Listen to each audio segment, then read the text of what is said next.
Hey there, I'm Nate from Troon Vineyard, and I wanted to discuss something people ask about a lot in terms of biodynamics is biodynamic calendars, how we use the moon and the stars and things like that to decide certain actions we might want to take in both the vineyard and the cellar. So to help us do that, we've got a couple biodynamic calendars, and each one has slightly different information, or it's presented in a different way, but basically, I'll show you this more colorful one. It shows us several things, a whole lot of information here. Down the side, the first thing it shows us is whether the moon is ascending or descending. And as the moon is basically, each night, if you pay attention to how high the moon gets in the sky, it'll be on an ascending path, and then it'll reach a peak, and then it'll start descending again, and then it'll hit kind of a lower descending node, and then it'll do that. So regardless of the phase of the moon, the actual height of the moon is constantly cycling, ascending and descending. So that's something we want to pay attention to. Another thing that we look at is, of course, moon phase, new moon versus full moon and everything in between. And then also, what biodynamics looks at is the position that the moon passes through various constellations. And as the moon passes through different constellations, it's felt that it may emphasize certain aspects of plant growth and development more so than others. So as the moon is passing through a fire element, that means that the plant may be more focused on promoting fruit. Whereas when the plant is passing through, say, an earth element, the plant then may be more focused on root growth.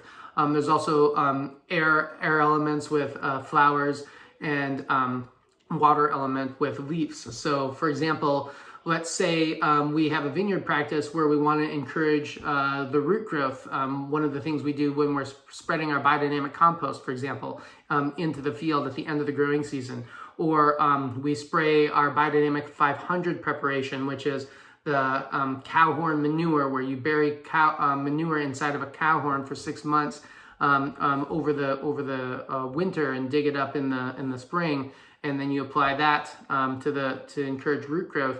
That should probably be done on a descending moon when everything's kind of going down into the earth, as well as on an earth day where the emphasis on the plant is probably more on root growth. The opposite is true then when we're looking at harvest decisions. When we might want to harvest that fruit, we would probably want something, in terms of a ascending moon, as well as a fire day or a fruit day, to try to get the most beneficial aspects for picking fruit. And so in the winery, we also look at this in terms of when we're racking off wines. The moon position could possibly influence how compact the lees may be on the bottom of a barrel or the bottom of a tank.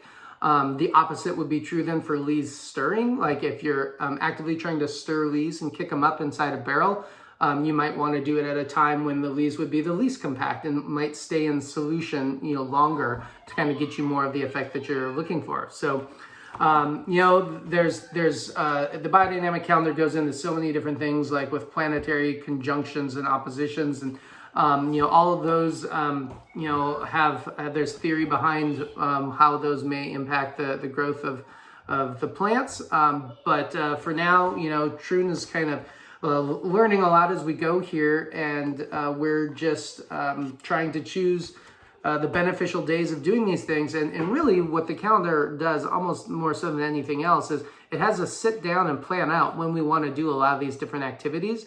And so it almost just forces us to think through this process more. And that could be one of the largest benefits of biodynamics, is just the intentionality of what we're doing. Like everything we do, we've thought about, generally far in advance, particularly if we're trying to schedule it on certain days. And so it's just a little more thoughtful approach. And of course, weather events totally trump anything that's going on here. So if you're planning on doing if you're planning on harvesting fruit, for example, and all of a sudden there's like this massive rainstorm forecast, yeah, you're going to harvest it a day or two before that rainstorm. You're not going to wait until like the middle of this rainstorm to harvest your fruit. So a lot of different things can go into it, but that's some of the things that we look at here at Troon Vineyard.